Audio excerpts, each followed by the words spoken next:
Best cartoon TV.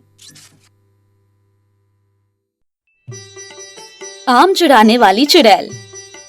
Rangpur गांव में पंकज नाम का एक लड़का रहता था। वो गांव में घूम घूम कर आम बेचा करता था। उसके आम बहुत ही स्वादिष्ट और रसीले हुआ करते थे। सब उसी से आम खरीदते थे। वहीं दूसरी ओर एक लड़का जो बहुत ही लालची था, वो भी आम बेचा करता था, परंतु आमों को दुगने कीमत में बेचता था, जिसके आम अच्छे न होकर सड़े हुए होते थे। सब उससे बहुत ही कम आम खरीदते थे। आम ले लो भाई, आम बढ़िया मीठे रसीले आम, ताजे ताजे आम। हाँ भाई, 5 किलो आम दे दो। तुम्हारे आम तो वाकई में बहुत अच्छे हैं। तुम्हारे आमों की चर्चा तो मेरे ससुराल में भी हो रहे हैं। मेरी सास ने मंगाए हैं। सच में बहुत ही स्वादिष्ट आम है तुम्हारे पास तो। ये तो बहुत अच्छी बात है। हाँ ले जाओ, 5 किलो स्वादिष्ट आम ले जाओ, फिर लेने आना। वहीं दूसरी ओर सुशील आम बेचता है तो एक आदमी उसके पास आम खरीदने के लिए आता है और 1 किलो आम मांगता है। भाई जरा 1 किलो आम तो देना। 50 रुपए किलो है। 50 रुपए किलो? अरे ये तो 30 रुपए किलो मिल रहे हैं और बहुत अच्छे आम हैं। तुम्हारे आम में तो दाग भी लगा हुआ है, फिर भी तुम इतना महंगा बेच रहे हो। लेना है तो लो, नहीं तो अपना रास्ता देखो। आदमी बिना आम लिए ही वहाँ से चल देता है और आकर पंकज से आम खरीद लेता है और बहुत खुश होता है क्योंकि उसको अच्छे और सस्ते आम मिल रहे थे। अरे वाह, ये तो कम कीमत पर अच्छे आम मिल गए। वो आम वाला तो महंगे और बेकार आम दे रहा था। ये तो आम देखने में बहुत अच्छे और मीठे लग रहे हैं। इसी तरह से पंकज की बहुत बिक्री होती थी और सुशील की कम होती थी। इसी वजह से सुशील पंकज से चिढ़ता था। एक दिन सुशील ने सोचा, क्यों ना मैं इसके आमों को चुरा लूं। ना ही मुझे आम खरीदने होंगे और वही अच्छी कीमत पर भी बिकेंगे, जिससे मुझे डबल फायदा होगा। और हींग लगे ना फिटकरी, रंग चोखा का चोखा वाली कहावत सही साबित होगी। सुशील पंकज के घर में से आम चुराकर बेचने लगता है। पंकज को अपने आम कम होते नजर आ रहे थे और पूरा शक सुशील पर था, परंतु वह सुशील से कुछ नहीं कह सकता था क्योंकि वह एक पहलवान था और पंकज दुबला पतला था। अरे ये क्या, मेरी रोज रात को आमों को कोई चुरा कर ले जाता है। हो ना हो ये सब सुशील की कारस्तानी है। अभी तक तो उसके आम बिकते नहीं थे, अब वही मेरे आमों को चुरा कर अपने ठेले पर दुगने दाम पर बेचता है। पर मैं कर भी क्या सकता हूँ, मेरे पास कोई सबूत नहीं है उसके खिलाफ। अगर कोई पूछेगा तो क्या जवाब दूंगा सबको। पंकज इसी अंधेर बुन में घर के बाहर घूम रहा था, तभी उसे एक बोतल की खटकने की आवाज सुनाई दी। जब उसने नजदीक जाकर देखा तो उस बोतल में एक चुड़ैल बैठी थी। पंकज उसे देखकर डर गया और पीछे हट गया। पंकज, मुझे बोतल से बाहर निकालो। मैं एक अच्छी चुड़ैल हूँ। मैं तुम्हें नुकसान नहीं पहुँचाऊंगी, बल्कि अगर तुमने मुझे आजाद कर दिया तो मैं तुम्हारी मदद करूंगी। एक बार मुझे आजमा कर तो देखो, निकालो ना बाहर। पंकज डरते डरते बोतल को उठाकर बोतल का ढक्कन खोल देता है। जैसे ही वह ढक्कन खोलता है, चुड़ैल धुएं के रूप में बाहर निकल जाती है और पंकज से कहती है, पंकज तुम्हारा बहुत बहुत शुक्रिया। अब मैं आजाद हूँ। अब तुम जो कहोगे वो मैं करूँगी। तुमने मुझे आजाद किया है, अब तुम ही मेरे मालिक हो। तुम्हारा हुक्म मानना ही मेरा काम है। मैं किसी का मालिक कहाँ? मैं रोज का कमाने और खाने वाला इंसान तुम्हें क्या हुक्म दे सकता हूँ? मैं तो खुद ही सड़क पर हूँ।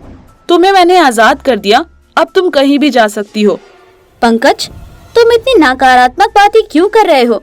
कोई परेशानी है तो मुझसे कहो, मैं तुमसे वादा करती हूँ, मैं तुम्हारी सहायता जरूर करूँगी। तुमने भी तो मुझे आजाद किया है।